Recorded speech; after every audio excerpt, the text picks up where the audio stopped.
Good morning, my brothers and sisters. Today's title is Sound No Trumpet About Your Giving. So we have a God who sees in secret, and much of the most important activities of your life will be, or should be, secret. That is known only to you. So such things as your motivation, your thoughts, your repenting, it's for you and for God alone to see.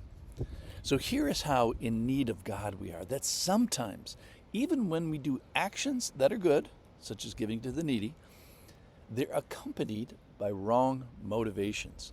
So here in our passage today, a person is going to do the right activity, but do it in order to be seen, to sound the trumpet for themselves. This is now from Matthew chapter 6. Beware of practicing your righteousness before other people in order to be seen by them.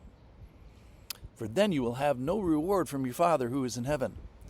Thus, when you give to the needy, sound no trumpet before you, as the hypocrites do in the synagogues, in the churches, and in the streets, that they may be praised by others.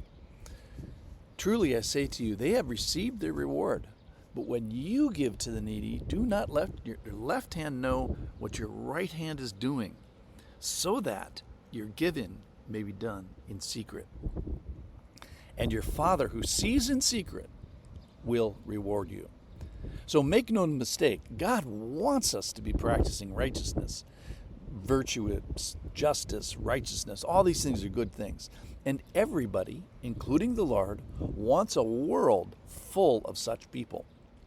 However, we will lose that reward if it is done for the wrong reason, to be seen, admired, and appreciated. Actually, it's kind of almost worse than that. It's not that we don't lose the reward, we just devalue it and we trade it for a human reward rather than an eternal reward. So to be seen and to be admired and appreciated, that's the reward we're getting, rather than so that's going to be before men, and forgoing the reward that's before the one that really counts, this heavenly reward from the throne, from the Father, the one you were built to be in relationship with. So what do we learn about God from this little passage? He waits to reward those who live righteously before him. He says it's such a natural consequence, this reward process. It's as normal as wages for work. It's something that's kind of supposed to be associated. And he wishes that room is left for him to sound the trumpet rather than us sounding the trumpet for ourselves. Now, he wants us to give to the needy, and he wants us to live in such a way that rewards would be a natural consequence. One of the things that really bothered me in reading about this was, he says, sound no trumpet in the synagogue, that is in the churches, that we are going to be tempted to make much of ourselves in the world. That's kind of understandable, but also in the church. Like, wait a minute, pride in the church, self-aggrandizing, are we that far gone, that far away from him, that far away from the way that he wishes us to live?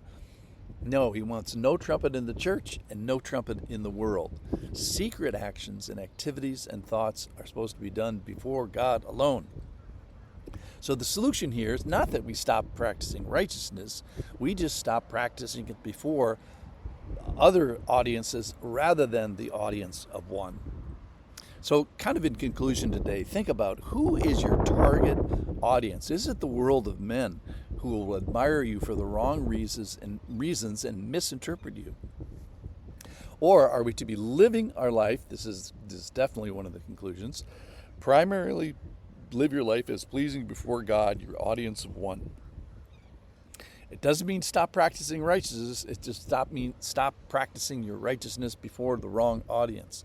It doesn't mean stop giving to the needy. It does mean to keep on being generous with the blessings that the Lord has blessed you with.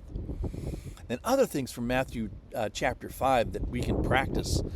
Don't be angry and in so doing mentally murder people. Don't pack your angry eyes as Mrs. Potato Head did for Mr. Potato Head. Love and pray for our enemies as a good way to live and as a witness to them that will blow their minds. Don't retaliate an eye for an eye. Leave room for the wrath of God. Don't use oaths. That is, let your words not even need the so-called enhancements of adding endorsements of the grave of a precious person or the name of the Lord to them. Let your truth be truth. Don't casually throw away a spouse in divorce. Don't lust internally, for this has the equivalence of external adultery. So keep living for the audience of one.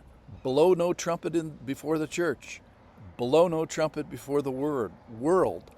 And leave room for God to sound the trumpet in His way and in His time.